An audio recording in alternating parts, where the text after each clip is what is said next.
Hi guys, today is the third day of the game jam. Luckily, I've had the full day to work on my game. I've put in about 12 hours today. All right, let's get into it. It's day 3 of the jam today, and I finally managed to get some basic player movement going. So what I wanted here for the ship is you can just kind of like rotate around and you can thrust sort of forwards, but you can slow down, but you can't go in reverse. So the ship feels kind of like controllable, but not brilliantly easy. So it's still kind of challenging to control the ship because we are obviously in space. It will still kind of keep drifting off if I let go of the key, it still kind of keeps going for a while.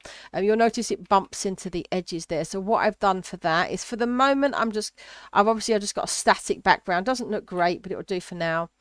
And I don't want it so that we can scroll just yet. So I've just put in this bounds object here, and I've just literally put 4 box colliders on it, and so that just prevents the player from bumping into those and from moving off the screen.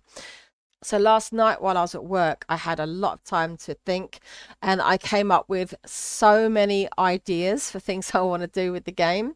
And of course, the problem is, because it's a game jam, I'm very limited on time. So I have got 4 kind of full days, including today. And I say full day, we're already nearly 12 o'clock. So I've got, yeah, basically 3 and sort of like 3/4 of a day to work on it properly. My work days, I won't get much done. So it's, how do I manage this? So my preferred way of working on any kind of software really is to do it in a very iterative way. So I want to have something which is playable, and in this case submittable to the jam, really early on, and then kind of just expand the gameplay on each iteration. So what I'm going to do is I'm just going to start with a basic Asteroids game. So I'm not even going to put in my stuff with the cool worlds and corrupted worlds and splitting it off, even though that's what I need to kind of fit it into this tiny world theme for the jam. So I'm just going to start with an Asteroids game, and then at least I've got something I can submit. If I do only that, I've still got a game I can submit, even if it doesn't fit the theme. And then I have to think about how I get from that to my ultimate vision, and then kind of figure out sort of stages in between, phase 1, phase 2, phase 3. So I very much want to have a complete playable game at each iteration, each phase. So this is how I approach any kind of software development. Always start with that minimal viable product, your MVP, and then kind of like build out from there. So it's very tempting to kind of think about the end version that you want and then kind of design everything around that. And if you know you're going to do that, that's a good approach, because it stops you having to keep changing and refactoring. But in this case, because I'm working to such a tight schedule, I don't know if I would have time to complete the end vision. Most likely I wouldn't. So this iterative process, it might actually take longer in the long run, because you keep having to change the design, refactor the code, add new things, take old things out, put new things in. So overall it might take longer, but it means that you've got a working game at every single stage, and that's what I prefer to do. So that's going to be my approach for this particular jam, and really for any game going forward, I think. What I've done here is I've just basically put my asteroid sprites into the scene so I can see how they look in relation to the player. So I got rid of one of them, which I couldn't see very clearly against the black background. So these are kind of obviously the different sizes. So the idea is that if you break the bigger one, it splits off into smaller ones and so forth. So yeah, I think all of these look quite good. That'll give me some variety. They should be easy enough to see even at the smaller levels. So now, of course, I've got to actually code this stuff and get them all to spawn. So there's going to be a certain spawn logic. I want them to be able to basically spawn. What I want is to spawn them around the edges of the screen, so it can be like top, side, bottom, whatever, and then kind of like head their way vaguely towards the middle somewhere. But again, I want it all kind of randomized so it feels sort of dynamic. All right, so I've got something that kind of vaguely represents an Asteroids game, except that you can't shoot anything. So if you have a look in the top in the bottom left, you'll see that little blue bar. So that is basically the ship's like shields. So rather than the live system, I wanted it so that if you hit the asteroids, it will damage your shields. The bigger the asteroid, the more damage it causes. So the little one's not too bad. Big one's going to take a big chunk off. Now, obviously, I need to do the yeah. So I've just got a little console log in there. It doesn't actually do anything at the moment. Now they can kind of bunch up. Now, what I've done is I've had to completely change what I was planning to do. So you'll notice that I'm kind of like spinning around and scrolling around, which looks all right. Okay, but if I keep going, you're going to see a visual glitch at some point.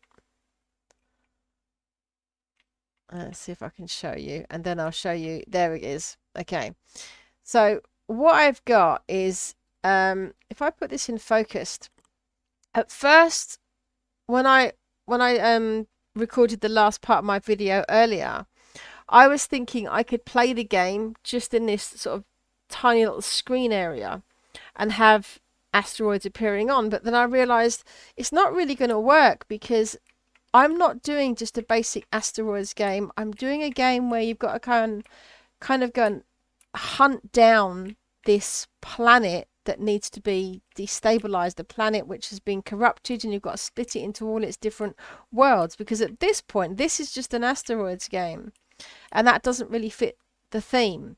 So what I wanted to do instead was have this like big world space. So did you see there that just the camera just flipped? So that's what it's doing. I've kind of rendered a big world space, and when it gets to the edge, if I do it again here, it's gonna flip.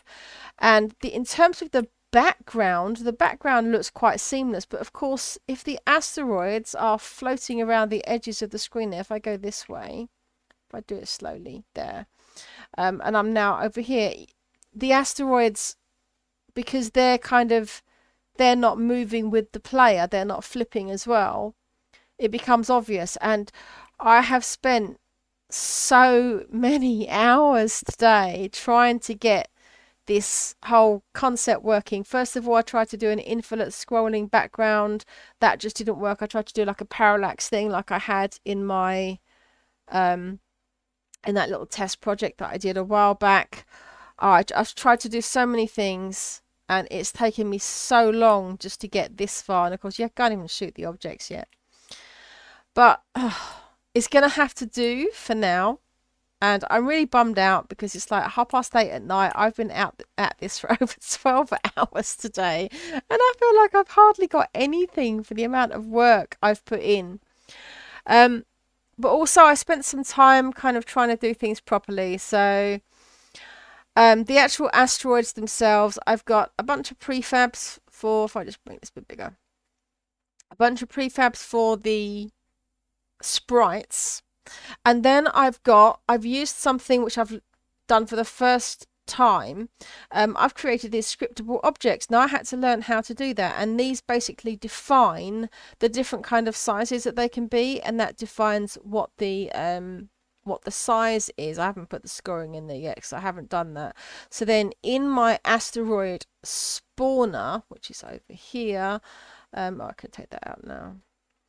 The asteroid spawner, it's given a grid size by like the game manager, and then it spawns asteroids kind of like all over that grid. And what it does is when we instantiate an actual, no, it is in there. When I instantiate an asteroid, I also take a random scriptable object here from the size. So every spawn is going to have a random sprite and a random size without me having to hard code any of that. And then things like the mass is set by the size, which means that automatically the bigger it is, the slower it will move. So that, at least, you know, getting the physics right for this, the physics in both the player movement and the movement of the asteroids, it took so long just to get it kind of right. And I wanted the player to kind of be able to bump into them and not have to shoot them, and that's why I wanted the kind of the shield health. But of course, what I want to do next is to turn this into an actual asteroids game, so that when you can shoot the asteroids and they'll split up into the smaller versions. So if I can do that, then at least I've got a game which is kind of playable. But what I'm really going to want to do is to put my big planet somewhere in this scene and then start doing all the logic for that. But I know we're only on day 3, but I already feel like I'm running out of time. I'm now kind of like thinking, oh my God, why did I join a game jam? Because I just really struggle under pressure. But anyway, I'm kind of disappointed with what I've got done, but at the same time, it's all right.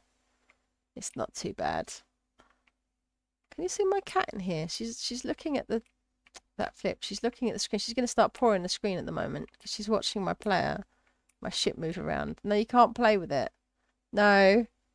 Oh, you can't actually see what she's doing. She's she's trying to go from my screen.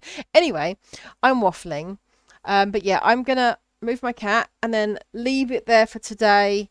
Unfortunately, I've got to work for the next couple of days, which is really annoying. But, you know, I'm sure everyone else has to work as well. So thanks very much for watching. I'll see you next time.